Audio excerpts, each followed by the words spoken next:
Hey, this is Heidi Dawson. If you love all things health and wellness and style of any kind, hang out here with me each week. I'm obsessed with never-ending improvement, and it's all in an effort to help each one of us live a wildly successful lifestyle. Subscribe today so you don't miss a thing. Hi, guys. Welcome to episode 313 of the Wildly Successful Lifestyle Podcast. Thank you guys for being here. Thank you for listening and sharing. And if you haven't already, go over and give me a 5-star rating on Apple or Spotify if you're loving the episodes. Okay, what would you do if every single thing you did in your life mattered? How would you act? What would you do differently? What would you not do? Everything I do, I feel like matters, and it matters a lot to me. What this means is that my time matters. So the amount of time I allot to different activities, that all matters. The amount of time I spend with my friends and family, the amount of time I allow for exercise, meditation, creating content, the amount of time I allow myself also to be distracted by other people's content, that matters. I've become pretty strategic about that, especially because some of it can really move you forward. But in order for it to move you forward, you have to not only consume, you have to put it to action. I'll give you a good example for where I read something and put it to good use, and something cool, kind of cool came from it.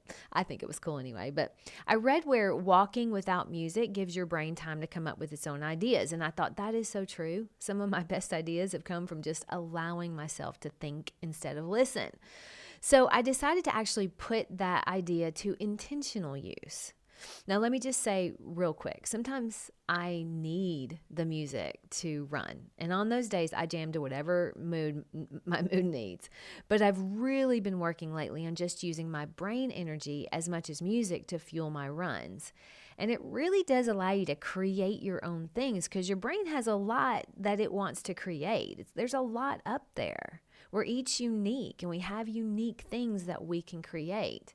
Now, I have a long way to go, but I came up with a poem the first day I did it intentionally. Now, I've been very transparent about struggling with phone addiction, to which I've made huge strides. A lot of times now, I don't even know where my phone is. It's been freeing, and I'm able to be more present when I'm with other people, and I'm not wishing I could be on my phone all the time.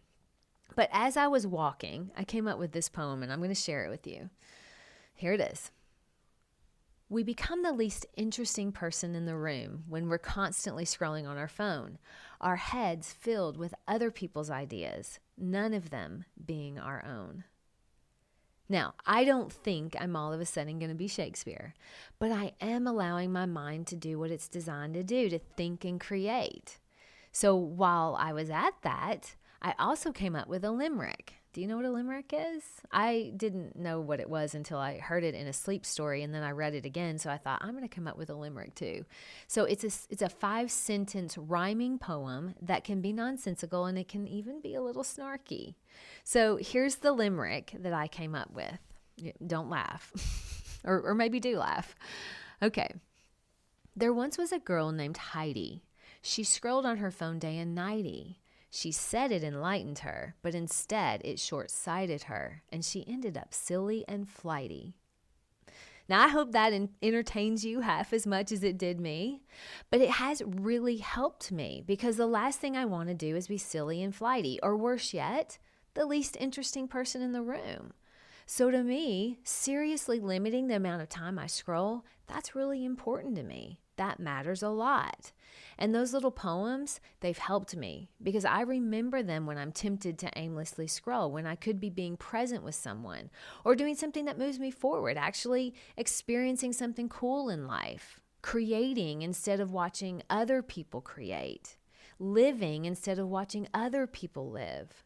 Now, my point of this episode is not to harp on phone addiction. That just happens to be something I am working on overcoming, and I feel like it has made my life exponentially better to do so. And I also know that it would be super easy to fall back into that old habit. So I kind of make myself use these little triggers to remind me because I know what I allow into my head matters.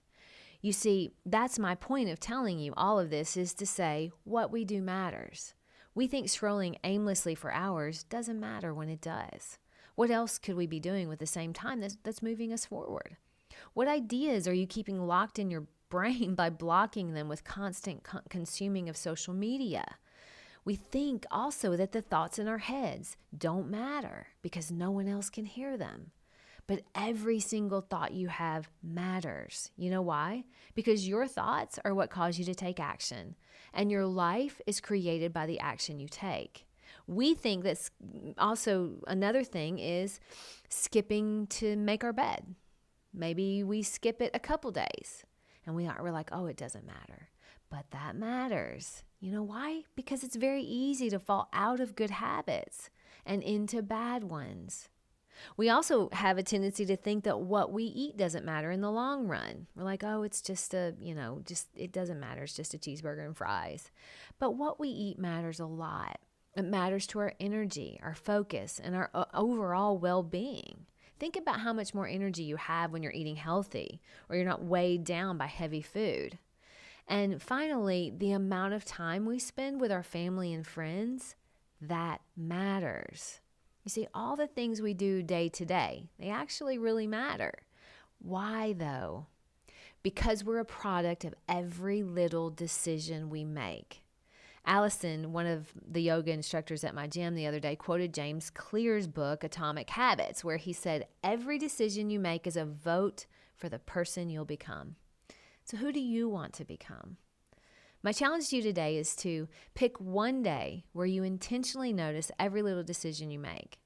How many times you scroll, the food you give your body, the thoughts you have. Notice every little decision you make. Is it moving you closer to the person you want to become, or is it moving you further away? Who knows?